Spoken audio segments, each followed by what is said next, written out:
keeping your family safe from the storm. Here's News 2 Storm Tracker Chief Meteorologist Danielle Breezy. And yes, I'm live in Waverly tonight, and we've been talking to folks that rode out the flooding here on Saturday. I'm joined by Tammy, and Tammy, you were telling me an incredible story. Tell me what happened on Saturday. Well, my daughter and I just got up and thought it would be a regular Saturday morning, and we saw that it was raining. I knew that the police were circling down here, so I knew they were concerned about the flooding, but it's never come up this way. So it came up to our yard, and we still thought we were okay. And then within a few minutes, it was getting even higher, and we decided we should leave. And so I packed one thing of clothes in a bag, and by the time I just did that, my daughter's car was floating, and so we knew we couldn't leave. There was water that suddenly came up over my pool and covered all the bars. We couldn't see anything out here immediately. Wow. And then you said you tried to leave even in that car over there. Yes, but it was started to float. We knew we couldn't walk out, so we didn't walk out of the house. We just went upstairs, took our dogs, and cried, thinking we were not going to let it start coming in under the doors, back door and front door. Quickly, it rose, and it was swift. And there were cars coming through our yard. There were outbuildings coming through our yard. And we were FaceTiming our family, saying we're not going to live, we're going to die. Oh, my God. What are those moments like? We were both crying. I was apologizing to my daughter that I didn't get us out. I didn't know that we should leave, you know, and I was crying. I was asking God to please stop the water, and we were praying. We were reading Bible scriptures. It was a panic moment, and then we lost all cell service. Oh my gosh. And I knew when I called 911 we were in trouble. They answered and said, "I'm sorry, ma'am, we have 200 rescues ahead of you." And so I said, "They won't get to us. We'll die. They're not going to get to us." And so it was we were in the front window of my house yelling for help.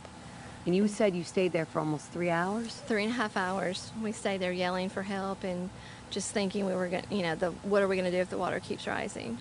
And then you got rescued, you said? We did. And how was that moment? Oh my gosh, it was exhilarating. We were just like, thank you, God, because we thought we might be there all night. We didn't know the water would start going down that quickly, and it was when we saw that, we heard someone yell our names, and we couldn't see them. They were far away, and they said, "The water's raging, but we will get to you. Don't worry, we'll get to you." And so they did. They came and brought life rings, and they walked us through waist-deep water, through dressers, through debris to get us out.